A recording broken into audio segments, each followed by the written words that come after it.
If you do e-commerce right, you'll be able to live anywhere in the world and have the business take care of all of your needs. If you do it wrong, however, you'll be a slave to it and you'll never be able to go away on holiday. In this video, I'll explain to you what the difference is and what you have to watch out for when scaling your e-commerce business. Trust me, you don't want to miss it and be a slave to your business. The first thing you'll need is obviously a product market fit. We wouldn't even be talking about going full time without it.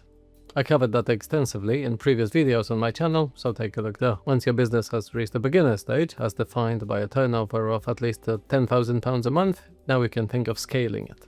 Scaling your e-commerce store will inherently add costs and complexity to your business, but it will pay off in the freedom and flexibility it gives you. The cornerstone of scaling e-commerce is turning into a proper business.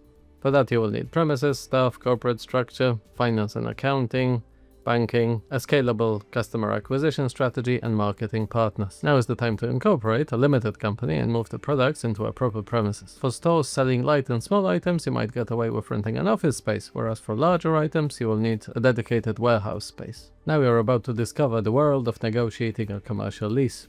You will need a good solicitor to go over your paperwork, and this can be very scary as these leases are typically for multiple years and you can't just hand in your notice. It's a big leap of faith for your business. That's why it pays to be trading as a limited company. If anything goes wrong, the company can go bankrupt, but you personally won't. Once you have the premises, you will need people to help you with packaging and order fulfillment. At this stage, it should get too busy for you to do it all yourself. You will also want cover for unexpected events like getting sick or expected events like holidays. The good news is that working in an e-commerce company is actually quite attractive for stay-at-home parents.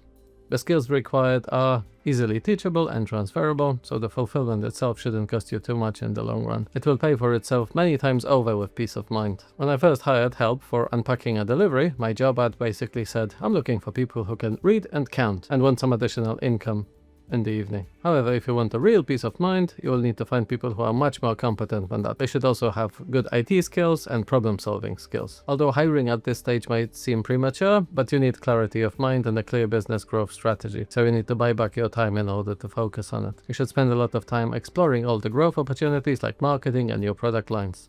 As you grow, you will also want to offload the customer service. Customer service can naturally land with your fulfillment staff because they are closest to the actual fulfillment, so it's easiest for them to send the missing parcel again or cancel an order and don't pack it. You might want to train them up on the appropriate responses for common cases, but obviously some customer service inquiries will still get through to you. Remember about asking happy customers to leave reviews. This can sometimes slip through the cracks. Once your premises and fulfillment are taken care of, now we come to scaling.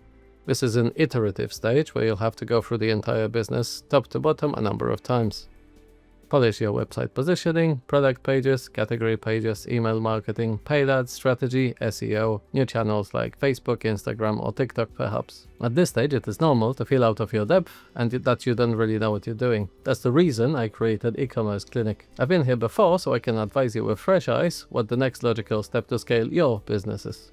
You can book a free call with me using the link in the description below. My biggest bang for the buck will be optimizing your site to ensure the highest achievable conversion rate and average order value, which in turn will lead to customers' lifetime gross profit. The second biggest piece is email marketing. You have to make sure that you reach out to your customers regularly to entice them to come back. Once the core of your business is performing well, you can start thinking about scaling up your ad spend. The ad spend works in a logarithmic fashion, as in you increase the spend by a lot, but don't necessarily get proportionally more customers. This is because you will reach colder and colder audiences that will take more and more convincing to buy from you. Also remember that it's an auction-based system and sometimes you will end up paying more for the same type of clicks, but you will have to outbid your competitors. Tracking your daily ad spend versus new customer purchases will give you a realistic figure of new customer ROAS. Keeping an eye on this will also give you an idea if your business has the potential to grow much faster.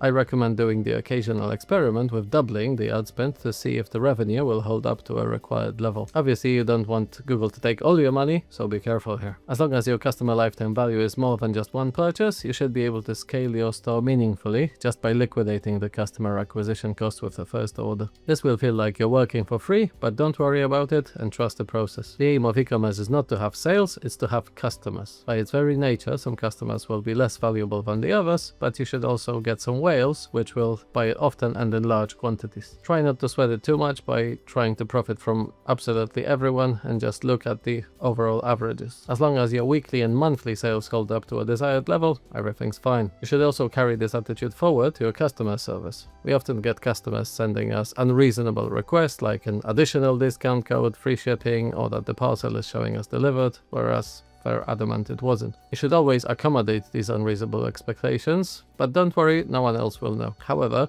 you'll be much more likely to get really glowing reviews if you do so. Having said that, you might want to stay away from a free returns policy, as it can get quite expensive really quickly.